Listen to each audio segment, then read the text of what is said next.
question is, years after your book, English Only Europe, what is the situation now? The book appeared in 2003. I tried to write it not just for specialists, academics, but for the general public. And I was hoping that politicians, decision makers, people who work in the EU institutions, the translation service, the interpreters, and more recently a special unit for language policy might read the book and be influenced. This was naive.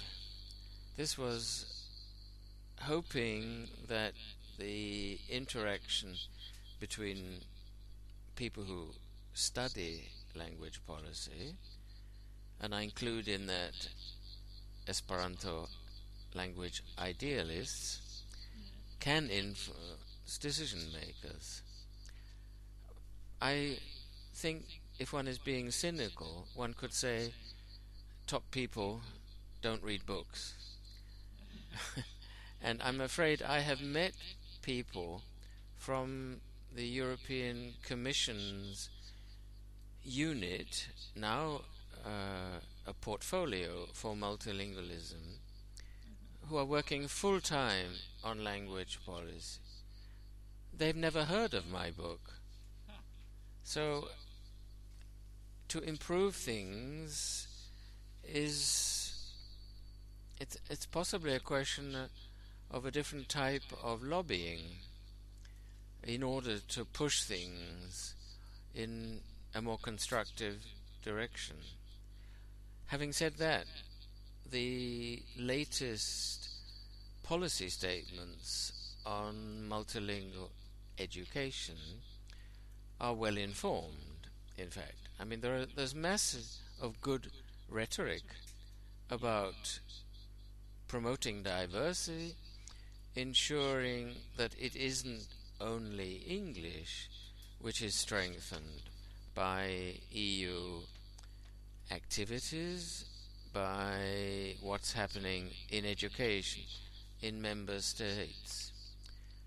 But I'm afraid that much of that is fine on paper, whereas in many countries policymakers believe that perhaps not an English-only Europe, but an English-dominant Europe is what we need.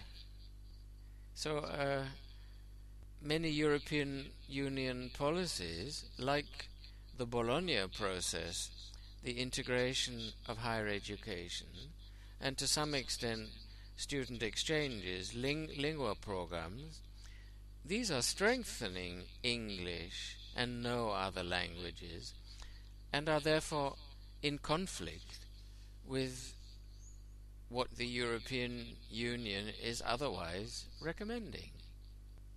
I recently was an external assessor for applications for research funding in the language policy area.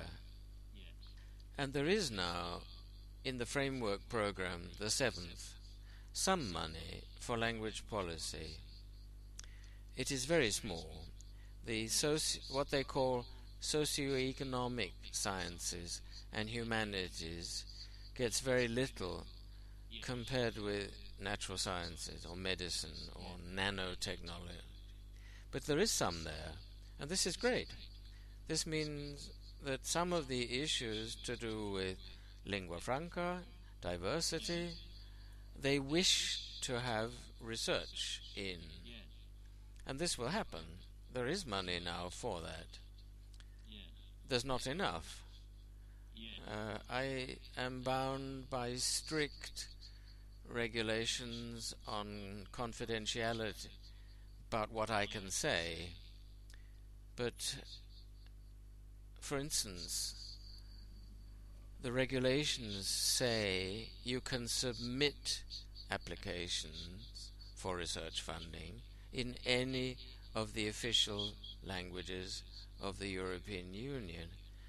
And then the next sentence is, if you choose to use a language other than English, it would be helpful if you provide a translation. This is a diplomatic way of saying, write in English. You're stupid not to. And certainly the whole process of marking, grading, and commenting on applications is exclusively in English. And this again is a subtle, covert way of giving an advantage to those whose English is very good, whether mother tongue or second language, and the discourses and cosmology associated with English at the expense of other languages and cultures. So my book certainly hasn't changed anything, and I think the same threat to diversity is there as it was in 2003. Yes, no, I agree with you. But maybe we have to keep on saying that, battling for that. Yeah, I agree completely. I think the scenarios in terms of what we are moving towards in 10 years or 20 years are still very open. Yes, to be on the safe side, many people start learning Chinese in Italy now. I'm sure. Yes. And clearly neoliberalism, which the Commission has actively supported for 15 years, is discredited. Yes, after the last events, stock exchange, crisis and sure, the financial crisis, the economic crisis, all of that is connected to the dominance of English. Yes. And ordinary people must be able to see that elite policies have been to the benefit of elites and not the mass of the population. Yes, that's we hope, and we try to make the people aware of this. The Esperanto movement is trying every kind of possible way to make people aware of languages and what languages means. Language means, but it's difficult. It is difficult, sure. Yes. And some of the ideas for language awareness in school, which could be connected with Esperanto as the first foreign language. Yes, there are some projects somewhere, but are very in Britain too. There is a project, Springboard. Yes, I know. You heard about that? Oh yeah. They are very, very, very small things. I know. Yeah. Things that happens with English. Behind English. I agree. Yes. I agree. I think that people like Josef Reinwart and Sean O'Rean are doing a very good job in Brussels. Absolutely. I saw them in March. There was something there, some meeting in the Commission's house or something. Maybe. I was there for this research application evaluation. Yes. No, there was something about the mother language or mother tongue day or... Aha, yeah, probably. Yeah, sure. By the way, I have a new book called Linguistic Imperialism Continued, which it'll be out in July. Okay, it's a kind of a follow-up of the... Exactly. It's what I have written since 1992, when the first book appeared. It will be... who will publish it? It's being published by Routledge.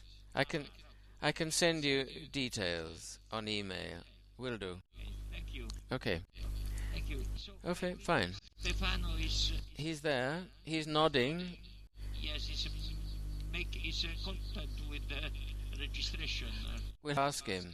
Yeah, I'll give the microphone to him.